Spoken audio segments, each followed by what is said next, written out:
ओम वंदे देव उमापतिं सुरगुरुं वंदे जगत् कारणं वंदे पन्नगभूषणं मृगधरं वंदे पशूनां पते वंदे सूर्यशशांक वन्ननयनं वंदे मुकुंद प्रियं वंदे भक्तजनाश्रयं च वरदं वंदे शिवं शंकरं श्याम शिवाय नमः। नमस्कार, स्वागत है आपका आचार्य वाणी में। मीन राशि वालों के लिए कैसा रहेगा आपका जुलाई का मध्यकाल, मैं आचार्य विक्रमादित्य आपको बताऊंगा अपने इस चैनल आचार्य वाणी के माध्यम से। आपको देखिए, आपकी राशि के दृष्टिकोण से हम आपके समक्ष बहुत सारी बातें उपस्थित करते आए हैं और आपकी राशि में ग्रहों का योगायोग इस वक्त सबसे विचित्र दौर से गुजरने वाला है।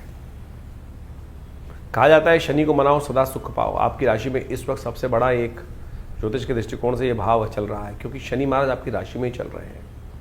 और अब जिस प्रकार से 7.5 का दौर भी बना रखा है उन लोगों ने, उन्होंने शनि ने, जैसे जैसे जितनी जल्दी वो समय कट जाए बड़ा अच्छा होता है। लेकिन कई बार फ्रस्ट्रेशन इस बात पे होती है कि शनि महाराज आगे चल गए थे। देखिए, अब मई मार्च में बदले और मार्च में आगे आगे दिन पर दिन समय चलाते चलाते ग्रह आगे बढ़ता है। लेकिन विचित्र विडंबना यह है कि शनि महाराज आगे बढ़ते बढ़ते अब रुक रहे हैं और फिर वक्र गति को प्राप्त करने वाले। जितना आगे बढ़े थे फिसल कर वापस जाने वाले हैं उन्हीं अंशों पर, यानी 0 डिग्री पर 7.5 डिग्री पे आने के बाद फिर 0 हो जाएंगे 4 महीने में वक्र गति को चलकर। तो ये बड़ा विचित्र दौर है। ये शनि महाराज, यही शनि का जो है दौर जो है, ये मन को दुखाता है, कष्टों को बढ़ाता है।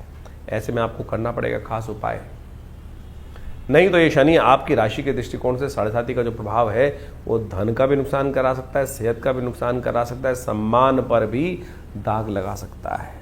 घबराने की ज़रूरत नहीं है, क्योंकि समय ऐसा चल रहा है कि जिसमें एक छोटा सा उपाय आपकी राशि के दृष्टिकोण से यदि आप कर लें ग्रहों को समझते हुए, तो इन सब कुचक्रों से आपको निकाल सकता है, रक्षा प्रदान कर सकता है। तो शनि को मना लीजिए। सावन का महीना है, शनि को मनाने के लिए शिव का ध्यान किस प्रकार से करना है, कौन सा खास उपाय, और नहीं तो 7.5 का दौर जो है ना, वो कहीं ना कहीं बड़े बड़े व्यक्तियों को कहीं ना कहीं फंसा देता है। तो मीन राशि वालों, ग्रह क्या करने वाले हैं आपके लिए इस जुलाई के मध्यकाल में? सूर्य बदलने वाले हैं, बुध बदलने वाले हैं, बृहस्पति बदल चुके हैं। तो इन सब का प्रभाव क्या कुछ होने जा रहा है आपके लिए, वो आप जान लीजिए सिलसिलेवार तरीके। सबसे पहले हम बात कर लेते हैं 11 तारीख शुक्रवार का अवसर, और इस दिन प्रतिपदा तिथि है और प्रतिपदा तिथि सावन का शुभारंभ करने का संकेत दे रही है। सावन का महीना बड़ा शुभ माना जाता है।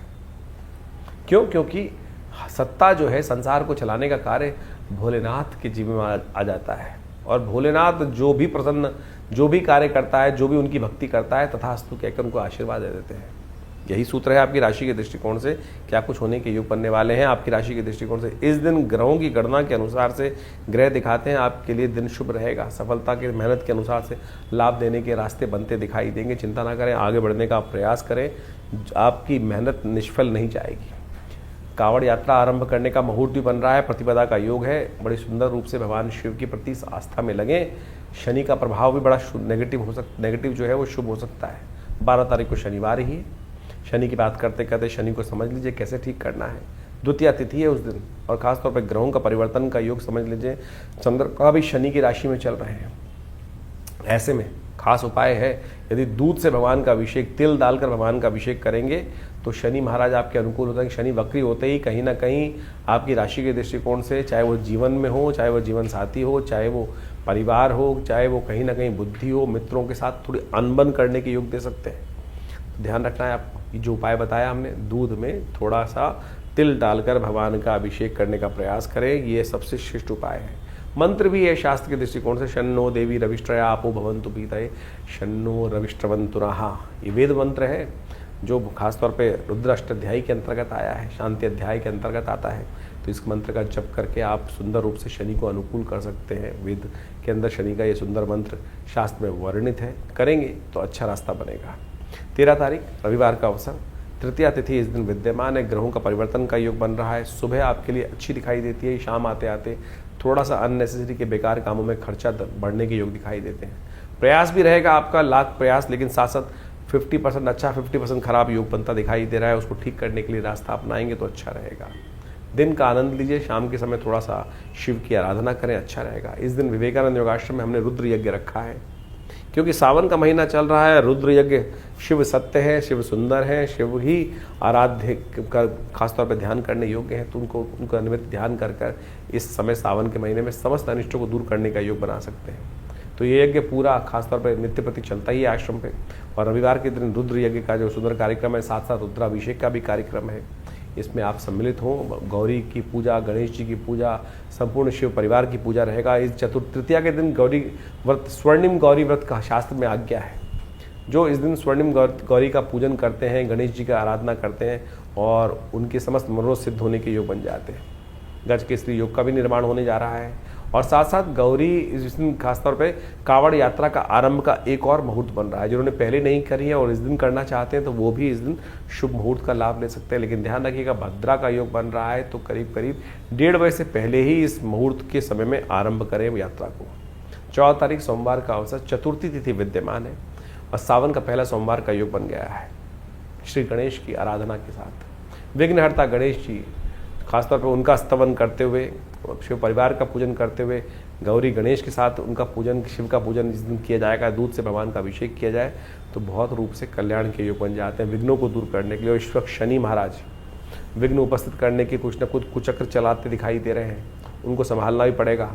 तो पहला सोमवार है और इन पूरे 4 सोमवारों पे जो सावन में इस बार पढ़ने वाले हैं, हमने विवेकानंद योगाश्रम में नमक चमक से पूरा श्रद्धा के साथ भगवान का सुंदर अभिषेक शाम के समय प्रदोष काल में रखा है, जो करीब करीब 6 बजे से आरंभ होकर रात्रि में 8, साढ़े 8, 9 बजे तक चलेगा। आप स्वयं उसमें भाग लें, भगवान की कृपा से कष्ट निवारण करने का योग बनता रहेगा।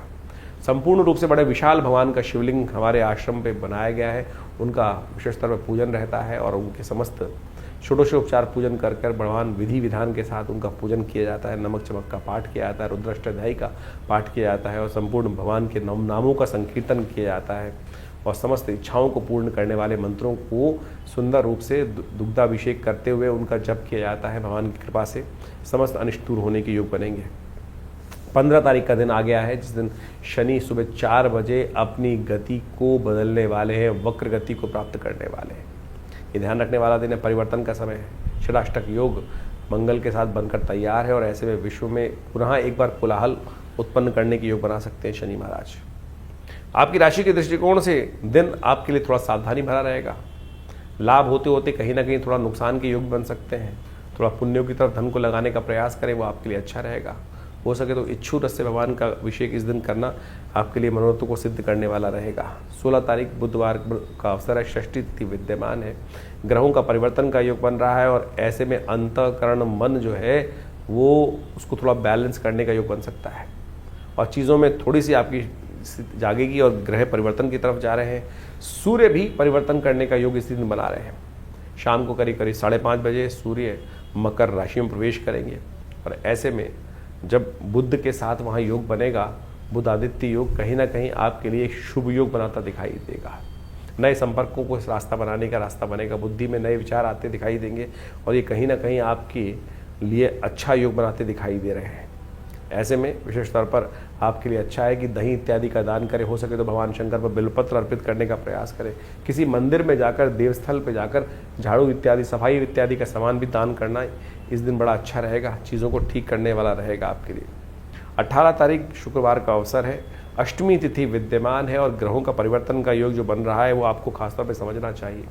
नई शक्ति के साथ ग्रहों का परिवर्तन का योग बन रहा है, ये आपके लिए कहीं ना कहीं ग्रहों की स्थिति को अनुकूल करने के योग बना सकता है। बुध भी वक्री की तरफ जा रहे हैं और टेढ़ी उंगली से कार्य को पूर्ण करने का योग आपकी राशि बनता दिखाई दे रहा है। सीधी तरह से कई बार कार्य नहीं बनता है और शनि महाराज वक्री स्थिति में है ही इस वक्त, तो आपको खासतौर पर थोड़ा युक्ति का सहारा लेना पड़ेगा। भगवान की आराधना से बढ़िया युक्ति कोई हो नहीं सकती है और भगवान की युक्ति सहारा लेंगे तो आपके लिए खासतौर पर बहुत सारे मनोरथ सिद्ध होने के योग बन सकते हैं। शुक्रवार का अवसर है, दूध का दान करना, दूध के द्वारा भगवान का अभिषेक करना, गौ सेवा करना आपके लिए अच्छा योग बनाएगी। 19 तारीख शनिवार का अवसर, नौमी तिथि विद्यमान है और इस दिन ग्रहों का योगा योग यदि आप समझें आपकी राशि के दृष्टिकोण से आशीर्वाद से मेवा प्राप्त करने का योग बन रहा है। बड़े बूढ़ों का आशीर्वाद युक्त लोगों का आशीर्वाद लेते हुए कार्य करें, गुरुजन का आशीर्वाद लेते हुए कार्य करें। जहाँ का रास्ते बंद थे वहाँ भी रास्ते खोलने का आशीर्वाद आपको मिल सकता है। छोटी कन्याओं का पूजन करना, उनका आशीर्वाद लेना, यह आपके लिए बड़ा शिष्ट रहेगा। जहाँ भी हो आशीर्वाद चाहिए इस वक्त, आशीर्वाद का अकाउंट थोड़ा भरने का प्रयास करें, कार्य संपादित हो पाएंगे। 20 तारीख रविवार का अवसर, दशमी तिथि विद्यमान है और इस दिन ग्रहों का योग परिवर्तन के लिए बनेगा और ये परिवर्तन कुछ नया इनोवेशन, नया विचार मनोमस्तिष्क में उत्पन्न करता दिखाई देगा और नए विचार से बहुत सारे लोगों का सहयोग भी आपको प्राप्त करने का योग बनता दिखाई देगा। तो इस प्रकार से सावन के आरंभ काल में ग्रहों की गणना आपके समक्ष हमने रखी। ये ग्रहों की गणना के अनुसार से हम सबको अच्छे से समझ लेना चाहिए कि देखिए इस वक्त बृहस्पति अतिचारी अवस्था में पूर्ण प्रभाव उत्पन्न करने के लिए बहुत तेज गति से चल रहे हैं और शनि महाराज इस वक्त वक्र स्थिति में, जो विशेषतः जुलाई के सावन के मध्य काल में जो सावन का आरंभ काल है उसी में वो वक्र गति प्राप्त कर चुके हैं और ये योग किसी प्रकार में शुभ नहीं कहा जा सकता। षडाष्टक योग भी शनि का और विशेष तौर पर आप समझिए मंगल का बनाए हुआ है और इस प्रकार से ये संसार के दृष्टिकोण से जो कुछ दिन पहले लोगों को लग रहा था कि शांति का वातावरण द्वारा बन सकता है, ये कहीं ना कहीं अंदर खाने में कहीं ना कहीं उपद्रव के योग बनाता दिखाई दे रहा है। कहीं ना कहीं आने वाले समय में कुछ ना कुछ अशांति का वातावरण भयावह स्थिति में बनता दिखाई देगा, कुछ ना कुछ उपद्रव कहीं ना कहीं उत्पन्न होने के योग अच्छे खासी बनते दिखाई देंगे। इसके बाद शनि मंगल का टकराव भी आरंभ हुआ चाहता है, आमने सामने बिल्कुल एक परस्पर समसप्तक योग भी मंगल का शनि के साथ बनकर तैयार हो जाएगा। तो ये कहीं ना कहीं प्राकृतिक उपद्रव भी उत्पन्न कर सकता है, कहीं ना कहीं प्राकृतिक आपदाओं को कहीं ना कहीं आरंभ कर सकता है, भूमि का कहीं ना कहीं कंपन उत्पन्न हो सकता है और साथ साथ जो युद्ध की स्थिति जो बनी हुई थी अभी वर्ष के आरंभ काल में वो पुनः कहीं ना कहीं दोबारा स्थिति को कहीं ना कहीं और आग में घी डालने का कार्य बहुत सारे राजनीतिक दल करते दिखाई देंगे। लेकिन आपकी दृष्टिकोण से, आपके राशि के दृष्टिकोण से हमने पूरा बताया कि क्या कुछ प्रभाव उत्पन्न करने के योग बनेंगे। देखिए सावन का महीना बड़ा श्रेष्ठ होता है। सावन का महीना संपूर्ण रूप से भगवान को अपने जो कर्म को समर्पित करने का माना जाता है और जा पर कृपा राम की हुई ता पर कृपा करें सबको, इस भाव का ध्यान रखना चाहिए, भगवान इस पर प्रसन्न हो जाएंगे। और भारतीय संस्कृति में तो सोचें कितने सुंदर सुंदर रूप से अनेक अनेक उदाहरण उपस्थित करके ये भाव समझाए गए हैं कि जीवन में जो हम कर्म करते हैं उसका भोग हमको प्राप्त होता है, शुभ अशुभ जैसे भी कर्म हो। अब शुभ तो हो जाए और उसके द्वारा हमारे जीवन में शुभ का आगमन बन जाए तो बहुत अच्छा है, लेकिन यदि अशुभ कर्म हमारे द्वारा मनसा वाचा कर्मा 3 प्रकार के कर्म शास्त्र में बताए गए हैं। और कई बार क्या होता है कि हम बहुत ज़्यादा कॉन्शियस होकर कार्य करने का प्रयास करते हैं तो बहुत सारी चीज़ें शुभ करने की तरफ प्रवृत्त हो जाते हैं। कई बार धर्म व्यक्ति जब निष्ठ व्यक्ति होता है, लेकिन कई बार अनायास ही बहुत सारे दुष्कर्म हो जाते हैं। अब उनसे मुक्ति का मार्ग किस प्रकार से बने? हमारे यहाँ संसार में विशेष तौर पर इस बात को समझना चाहिए कि हर धर्म में, हर पंथ में कहीं ना कहीं इस भाव को रखा गया है कि दुष्कर्मों से मुक्ति किस प्रकार से हो। बहुत सारे लोगों ने इसको भ्रांतिवश अनेक अनेक स्वरूप में उपस्थित कर दिया। आप समझें कि उस कर्म से, दुष्कर्म से मुक्ति के लिए ही कई जगह क्या होता है कि कहीं पाप आ गया, कष्ट आ गया तो क्या करते हैं आप देखें, विभिन्न देशों के अंतर्गत अनेक अनेक प्रकार से उदाहरण उपस्थित किए जाते हैं, कहीं बलि, कहीं कुर्बानी, कहीं कुछ और, यहाँ तक कि कहीं कहीं अनेक अनेक मतों में अनेक अनेक प्रकार के उल्टे सीधे कर्म भी बहुत ज़्यादा करते हैं। लेकिन भारतीय संस्कृति में सोचे कितना सुंदर भाव कहा गया है, जो हम त्रिदुलम त्रिगुणाकार, हम जो बिल्वपत्र भगवान को अर्पित करते हैं, सावन के महीने में विशेष महिमा उसकी कही गई है। त्रिदुलम त्रिगुणाकारम त्रिनेत्रम च त्रिधायुधम त्रिजन्म पाप संहारम बिल्वपत्रम शिवार्पणम। यानी शास्त्र में इतने सुंदर कहा गया है कि एक बिल्वपत्र बड़ी श्रद्धा के साथ यदि भगवान पर आप अर्पित कर दें तो क्या कहा जाता है? त्रिजन्म पाप संहार, 3 जन्मों के पाप जो है वो सब समाप्त हो जाते हैं। ये सोचे कितनी सुंदर समर्पण भाव से एक कर्म यदि आप कर ले तो वो किस प्रकार से निवृत्ति दे देगा अनेक अशुभ कर्मों से। और तो और बड़े बड़े सुंदर मंत्र कहे गए हैं, सौराष्ट्रे सोमनाथम च श्रीशैले मल्लिकार्जुनम उज्जैन्यम महाकाल, ये भगवान की वंदना है। और कहा गया अंत में सप्त जन्म कृतम पापम प्रातः स्मरणेन विनश्यति। यदि आप 7 जन्म के जो पाप हैं केवल इन जो आप जो द्वादश ज्योतिर्लिंग है इनके यदि नाम का स्मरण कर ले, सौराष्ट्रे सोमनाथम च श्रीशैले मल्लिकार्जुनम उज्जैन्यम महाकाल ओमकार ममलेश्वरम, ये इस प्रकार से कहा गया ना, सप्त जन्म कृतम पापम स्मरणेन विनश्यति। तो यानी अनेक जन्मों की जो पाप हैं, दुष्कृत्य है, उससे क्षय को जीवन से उससे निवृत्ति के योग बन जाते हैं। तो यानी इतना सुंदर व्यवस्था हमारे सनातन में बनाई गई है। इसका कहने का तात्पर्य इस ज्योतिष के कार्यक्रम में ये है कि आपके जीवन में जो कष्ट है उससे निवृत्ति के लिए ये सावन का महीना बड़ा श्रेष्ठ है।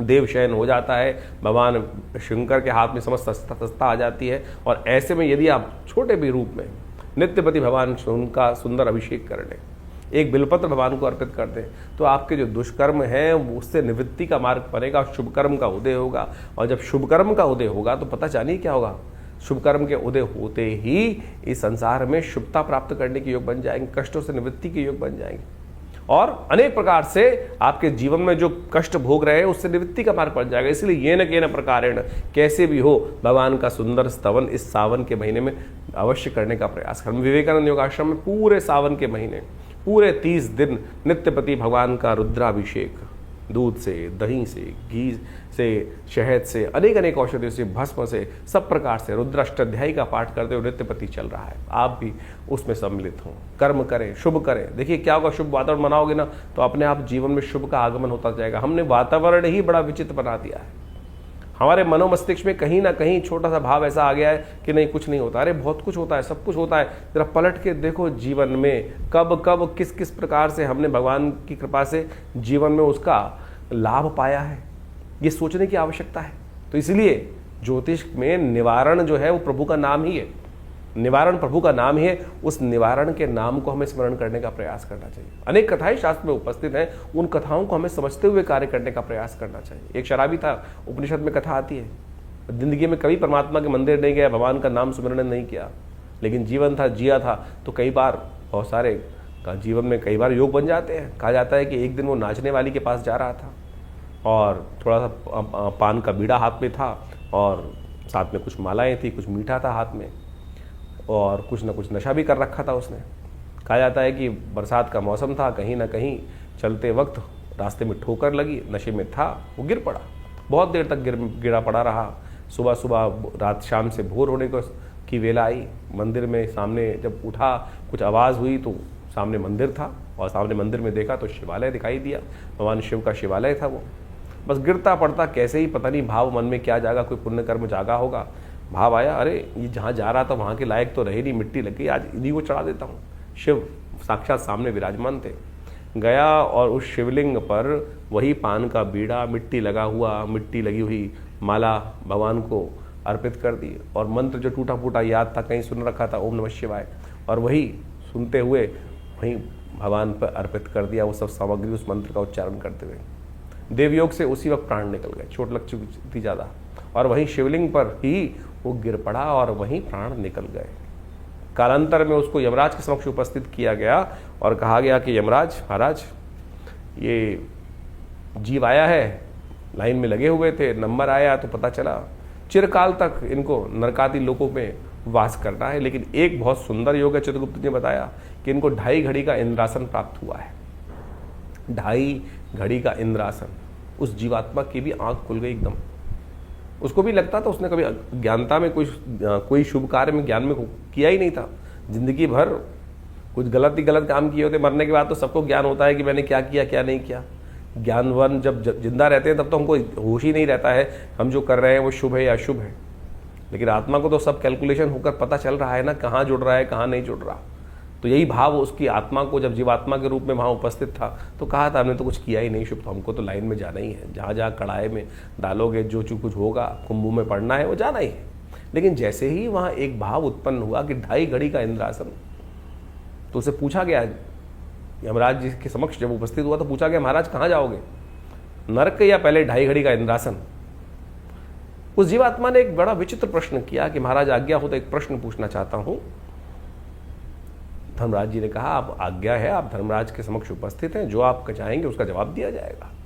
बोले मेरी मति में मुझे ऐसा कोई कर्म याद नहीं जिससे मुझे ऐसा कोई शुभ हो कि मुझे 2.5 घड़ी का इंद्रासन का सुख प्राप्त होने का योग बना हो। तो धर्मराज ने कहा कि चित्रगुप्त जी बताएं इनको कौन सा कर्म इन्होंने ऐसा किया।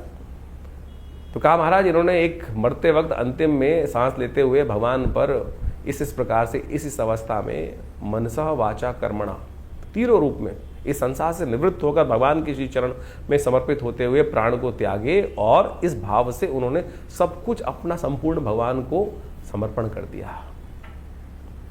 तो बताया गया भाई ये कर्म आपने किया, इसी कारण से, इस छोटे से कर्म के कारण से आपको 2.5 घड़ी का इंद्रासन प्राप्त हुआ है। जीवात्मा में सुना और फिर पूछा यमराज ने, हाँ भाई कहाँ जाओगे बताओ। तो उन्होंने कहा महाराज मुझे इंद्रासन पहले चाहिए और इंद्रासन के बाद फिर 2.5 घड़ी के भोगने के बाद। कहा जाता है कि धर्मराज की आज्ञा से उनको उपस्थित किया गया इंद्र के समक्ष कि महाराज इंद्र, राजा देवराज इंद्र के समक्ष कि महाराज इनको धर्मराज की आज्ञा से 2.5 घड़ी का इंद्रासन प्राप्त हुआ है। और सत्य माने इंद्र वहां से उतरे जो उस वक्त स्थित पे थे। ये शास्त्रोक्त कथा है, उपनिषद में आई हुई कथा है, ये किसी की बनाई हुई कथा नहीं है। मेरी और आपकी मतियों को ठीक करने के लिए जो हमारे संसार में विशेष तौर पर मति अलग अलग प्रकार से हो जाती है, उन भ्रमों को ठीक करने के लिए एक संसार में हमारे ऋषियों के द्वारा एक कथा उपस्थित की गई है उपनिषदों के अंतर्गत। जब वो वहाँ उपस्थित हुआ, 2.5 घड़ी का इंद्रासन के लिए उसका अभिषेक हुआ, संकल्प लिया गया और पूरी तरह से राज्याभिषेक जिस प्रकार से होना चाहिए उस प्रकार से उनको वहाँ पूरी तरह से विधि विधान का पालन करते हुए, समस्त संस्कारों को करते हुए उनको 2.5 घड़ी का इंद्रासन के लिए, और जैसे ही वो इंद्र पद पर आसीन हुए वहीं नृत्य गंधर्वों का, अप्सराओं का आरंभ हुआ चाहता था। उन्होंने सब रोक दिया, बोले मैं इंद्र हूँ, रुको सब, ये कुछ नहीं होगा। और बोला जल लाओ। जल लाया गया और जल पे संकल्प लिया और कहा ये उच्च श्रवा घोड़ा शुक्राचार्य को दान करता हूँ, कामधेनु गाय वशिष्ठ को दान करता हूँ, समस्त निधियों को दान करना शुरू कर दिया। संसार जो भी स्वर्ग की उस इंद्र के साम्राज्य में जो जो निधियाँ थी संपूर्ण दान कर दी। और अंत में सिंहासन से उठकर नीचे आया और कहा मैं इस वक्त इंद्र, ये मेरा गोत्र, मैं आज इस समय समस्त त्रिलोकी का ये साम्राज्य जो है, स्वर्ग जो है, ये भगवान शंकर के श्री चरणों में अर्पित करता। और बोला चलो अब कहाँ लेके चलते हो, जहाँ नरक आदि लोग चल रहे हैं चलो। फिर किसकी सामर्थ्य थी? तो आपके जो मन से मनेव बंधन कारण मोक्ष शास्त्र कहता है, तो समझो, इस विधि को समझो। तो इसलिए ये न कि न प्रकारेण, किसी भी प्रकार से अपने वातावरण को, वो कब आएगी वो वेला जैसे हम श्रद्धा के साथ, विश्वास के साथ परमात्मा का स्मरण कर पाए। तो इसलिए ये जो सावन का महीना है ना, लोक के साथ साथ परलोक को भी सुधारता है। तो इसलिए सुंदर रूप से हम इस भाव को समझें और सावन के महीने में यथाउचित भाव से भगवान शंकर का सुंदर स्तवन जितना हो सकता है वो करने का प्रयास करें। जीवन में कल्याण का मार्ग बड़ी मुश्किल से मिलता है, बड़ी सुंदर से ये वेला आई है, आनंद भाव से परमात्मा का स्मरण करें। और जैसा हमने आपको कहा, जहाँ भी आप हैं वहाँ पर बैठ के करें, करवाएं किसी रूप में। यदि आप आश्रम पे आ सकते हैं दिल्ली में तो बहुत सुंदर रहेगा आपके लिए। ये नित्य प्रति शाम को एक कार्यक्रम हमने रखा है पूरे 1 महीने तक। सोमवार के दिन विशेष कार्यक्रम रहेंगे, प्रदोष के दिन विशेष कार्यक्रम रहेंगे। वो सबकी सूचना समय समय पर जो लोग आश्रम से जुड़े हुए हैं उनको उनके व्हाट्सएप के माध्यम से प्राप्त दे दी जाती है। और आपको भी यदि चाहिए तो आप इन नंबर्स पर अपने मैसेजेस को भेजकर वो समस्त सूचनाएं आश्रम से मांग सकते हैं और हमारी वेबसाइट पर विजिट कर सकते हैं। acharyavickramaditya.com ये वेबसाइट है और समस्त फ़ोन नंबर से समस्त जानकारी प्राप्त करने के बाद जुड़े इन समस्त अपने समस्त जो हमारे आश्रम में गतिविधि कार्यविधि की जाती हैं। ये अध्यात्म का सुंदर मार्ग है। नित्य प्रति आश्रम पे 8 घंटे करीब यज्ञ रहता है। माँ भगवती का सुंदर श्री विग्रह विराजमान है जो 500 साल पुराना दिव्य श्री विग्रह है। तो आप कोशिश करें ज्योतिष को केवल नग बेचने वाला कार्य ना करें। ज्योतिष एक ऐसा विषय है कि जिससे हमको सीधा रास्ता प्राप्त होता है, समर्पण भाव का ज्ञान हमें प्राप्त होने का रास्ता बन जाता है। आशा है आप इन समस्त सिद्धांतों को समझकर, अध्यात्म को समझकर ज्योतिष विज्ञान को भी अपने जीवन में स्थान देंगे और उनके विभिन्न जो पद्धतियां हैं, उपाय हैं, वो सब हम आपके समक्ष लगातार रखते रहते हैं। आप सबके जीवन में कल्याण का मार्ग बने। भगवान शिव आपकी समस्त आदि व्याध जो कष्ट इत्यादि उन सबको हरे और जीवन में कल्याण का मार्ग आपके लिए अवश्य बने। धन्यवाद, नमस्कार।